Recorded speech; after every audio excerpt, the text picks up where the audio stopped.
Nom du Père, du Fils, Saint-Esprit, un seul Dieu, Amen. Un seul ministère pour tous et pour tous. Amen. Bon fête des rameaux. Et dans cette fête-là, c'est une grande fête signorale. On doit se rappeler toujours.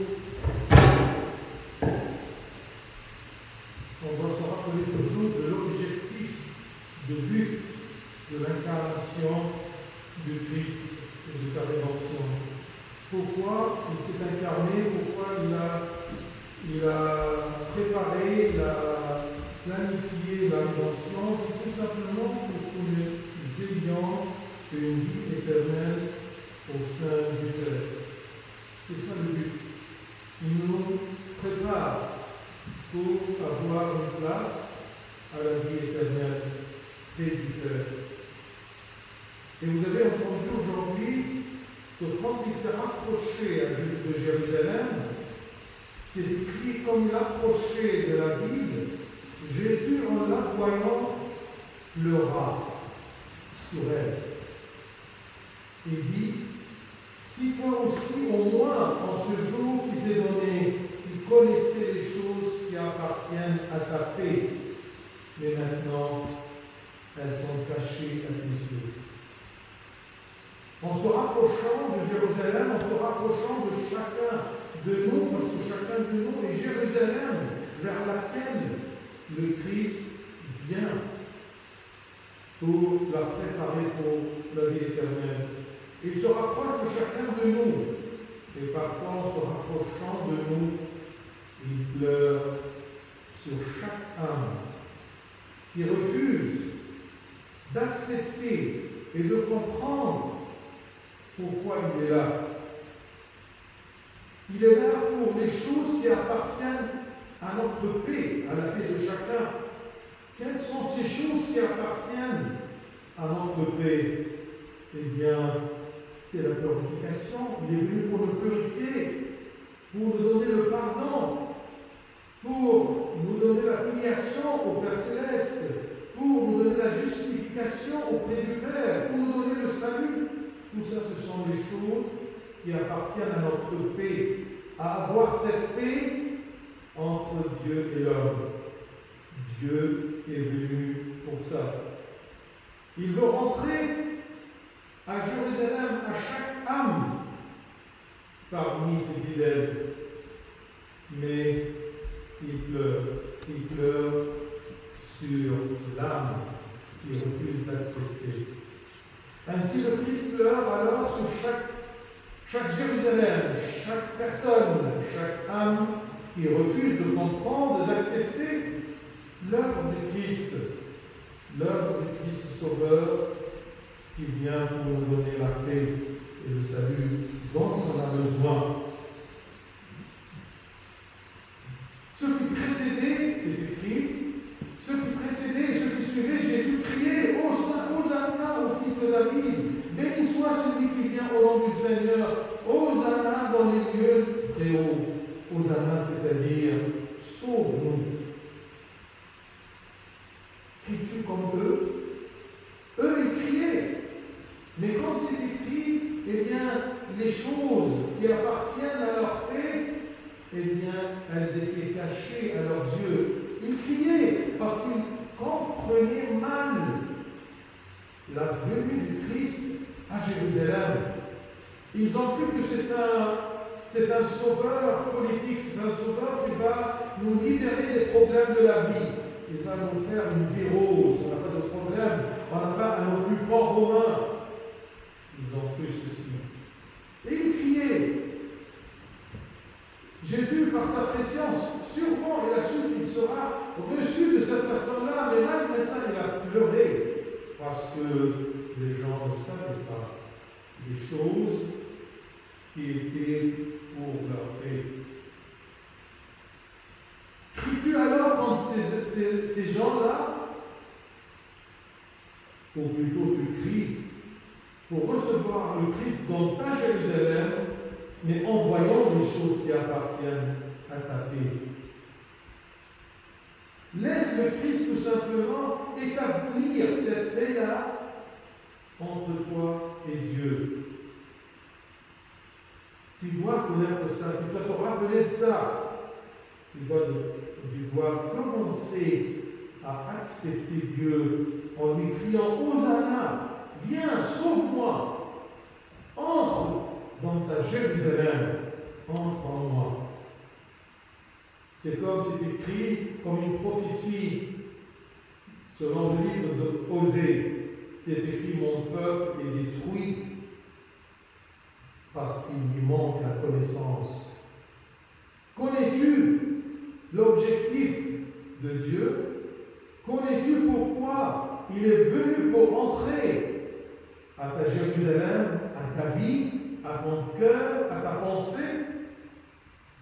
Ou tout simplement tu cries parce que tu ne cherches qu'un objectif terrestre, un objectif mondain. Sois donc une Jérusalem qui accepte la venue de ton Sauveur. Parce que le Christ nous a dit, si quelqu'un m'aime, il gardera ma parole et mon Père l'aimera, nous viendrons à lui, nous ferons notre demeure chez lui. Eh bien, reçois le Christ et son Père pour qu'il demeure chez toi et qu'il établisse la paix. Comme c'est écrit dans le livre d'Apocalypse, voici je me tiens à la porte et je frappe. Si quelqu'un entend ma voix et ouvre la porte, j'entrerai chez lui, j'entrerai à sa Jérusalem, j'entrerai chez lui, je souperai avec lui et lui avec moi. C'est ça la joie de Dieu. Sinon, il pleure, il est triste. Donc, le Christ, il veut rentrer dans ta Jérusalem. Mais tu dois regarder aussi et apprendre l'humilité du roi sauveur et triomphant. Il est humble. Vois, écoute ce qui est écrit. Dites à la fille de Sion, c'est moi et toi les filles de Sion. Voici ton roi vient à toi. Il vient pour toi, plein de douceur et de modestie, et monté sur un âne, sur un ânon, le petit d'une ânesse, le petit d'une bête de sauve. Tout simplement pour comprendre ce terme-là qui est écrit dans quelques éditions, sur un ânon, le petit d'une ânesse. Mais bien sûr, un ânon, c'est né d'une ânesse. Mais pourquoi c'est précisé? La bonne traduction, c'est, comme vous avez entendu aujourd'hui, sur un ânon, le petit d'une bête de somme. Une bête de somme, c'est-à-dire une bête employée à porter des fardeaux. Alors, il est rentré à dos d'une petite bête, d'un ânon, d'accord, qui sera préparé pour porter des fardeaux. Il leur a dit à ses disciples, vous trouverez un ânon attaché, écoutez bien, sur lequel aucun homme ne s'est jamais assis, ne s'est jamais assis. Détachez-le, amenez-le, sur lequel aucun homme ne s'est jamais assis. Ce roi-là, triomphant, sauveur de l'humanité, un roi divin, il est venu avec une douceur, avec une modestie et aussi avec honneur. Il va se mettre sur un trône que personne s'est assis là-dessus. C'est précisé pour que tu vois que ton roi, malgré sa grandeur, il est humble. Donc, essaye d'imiter ton Christ Sauveur, d'être humble. Même si tu es grand parce que tu es l'enfant de Dieu, sois toujours humble. Un des pères nous dit que la voie pour que le Christ demeure en nous, cette voie-là est l'imitation du Christ dans sa modestie, dans son humilité. Il est fort, il est puissant. Mais malgré ça, le Christ n'a pas voulu impressionner la foule par des moyens terrestres. Mais il veut bien nous dire et nous faire apprendre que ma puissance est une puissance céleste. Comme il a dit plusieurs fois, mon royaume n'est pas de ce monde. Mon royaume, c'est un royaume céleste et éternel. Soyons humbles pour pouvoir recevoir le Christ dans notre Jérusalem. Isaïe nous a dit, car ainsi parle le Très-Haut, dont la demeure est éternelle et dont le nom est saint. Qu'est-ce qu'il a dit? Le Très-Haut, dont la demeure est éternelle et dont le nom est saint. Il a dit, j'habite dans les lieux élevés, dans la sainteté, mais je suis avec l'homme contrit et humilié, afin de ranimer les esprits humiliés, afin de ranimer les cœurs contrits. Le terme contrit, en arabe monsahab, contrit, c'est-à-dire un homme qui regrette ses mauvaises actions. Alors il est contrit, il est humble, il est abaissé. Malgré qu'il est enfant de Dieu, malgré que sa valeur est grande au cœur de Dieu, il est venu, il s'est incarné pour le sauver. Mais malgré ça, on doit être humble. Celui qui est humble accepte facilement et garde facilement la parole de Dieu. Parfois, on n'arrive pas à obéir à la parole de Dieu, à observer sa parole et ses commandements, parce que nous sommes très orgueilleux. Je ne m'abaisse pas à sa pensée, je veux ma pensée, ma façon de voir les choses. Mais un humble, un contrit qui connaît sa faiblesse et ses péchés, eh bien, c'est facile pour lui d'accepter la parole de Dieu, la pensée de Dieu. Celui qui est humble accepte très facilement la parole de Dieu. Il accepte facilement de suivre le chemin de Dieu. Le Christ nous a dit, rappelez-vous, si quelqu'un m'aime, il gardera ma parole et mon Père l'aimera, nous viendrons à lui et nous ferons notre demeure chez lui. Comment peux-tu aimer Dieu si tu n'es pas humble, si tu n'es pas contrit? Comment pourras-tu garder la parole du Seigneur si tu n'es pas humble? Donc, acceptons le Christ et soyons humbles comme notre roi qui est rentré humble, plein de douceur. Il ne nous force pas à l'accepter. Troisième point, pour terminer. Quand un roi rentre dans une ville, et si cette ville-là, c'est la sienne, qu'est-ce qu'il fait? Une fois rentré, avec cette splendeur, eh bien, il se dirige vers son palais. Et c'est ça ce que le Christ a fait. La première chose qu'il a fait en rentrant à Jérusalem, c'est qu'il s'est dirigé vers le temple. Parce que le temple, c'est son palais. C'est où l'homme l'adore. C'est la maison de la prière. C'est la maison de Dieu, c'est la maison du Fils incarné. Eh bien, il s'est dirigé vers le temple directement.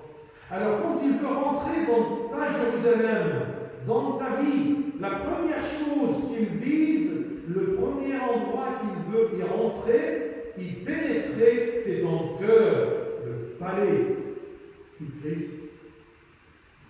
C'est écrit, ne savez-vous pas que vous êtes le temple de Dieu et que l'Esprit de Dieu habite en vous? Le temple de Dieu est saint et c'est ce que vous êtes. Il te demande de rentrer dans Jérusalem, dans ta vie. Mais ouvre-lui son palais, ton cœur. Et c'est pour cela que le Christ dit, donne, mon fils, donne-moi ton cœur.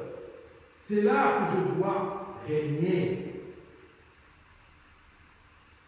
Et pour que ça soit son palais, qu'est-ce qu'il fait? Il le purifie. C'est pour cela, quand il est rentré à Jérusalem, qu'est-ce qu'il a fait le Christ, d'où un homme? Il a pris des cordes, il a fait un fouet, il a commencé à chasser les vaches. Alors tous les gens, les propriétaires des vaches, ils ont allé derrière les vaches. Et de cette façon-là, ils sont sortis. Et même, il a versé les tables des changeurs de la monnaie. Parce qu'il y avait des gens qui venaient avec une monnaie de César, ils devraient la changer, cette monnaie-là, en monnaie du temple. Alors tout simplement, il a purifié son palais. Il a purifié son palais des changeurs et des marchands, de tous ces intérêts du monde, de toutes ces préoccupations qui changent le visage de son palais, où il va demeurer. Il rentre dans ta vie, bien, mais où il va s'installer? Dans ton cœur. Mais il ne peut pas s'installer dans un cœur plein de marchands et plein de changeurs et plein de business, d'affaires. Il nettoie tout ça pour pouvoir s'installer en calme. Ne savez-vous pas que vous êtes le temple de Dieu et que l'Esprit de Dieu habite en vous? Donc, mes chers, recevez bien le Christ sans l'attrister. Criez, Hosanna, venez, sauve-moi mon Dieu. Mais rentre dans ta Jérusalem qui connaît bien les choses de ma paix, les choses qui vont servir ma paix, mon bonheur. Viens, installe-toi dans ton palais, règne dans ton palais mon cœur et mes pensées. Une fois installé dans le palais, c'est écrit qu'on lui a amené beaucoup de malades. Il a commencé à guérir ces malades-là. Une fois installé dans notre cœur, eh bien, il commence à œuvrer. Il purifie et ensuite il guérit. Il guérit nos maladies, il guérit nos péchés. Que le Seigneur, en ce jour, soit ravi et soit heureux que ses enfants, que Jérusalem le reçoit en connaissant les choses concernant leur paix. Gloire à lui éternellement. Amen.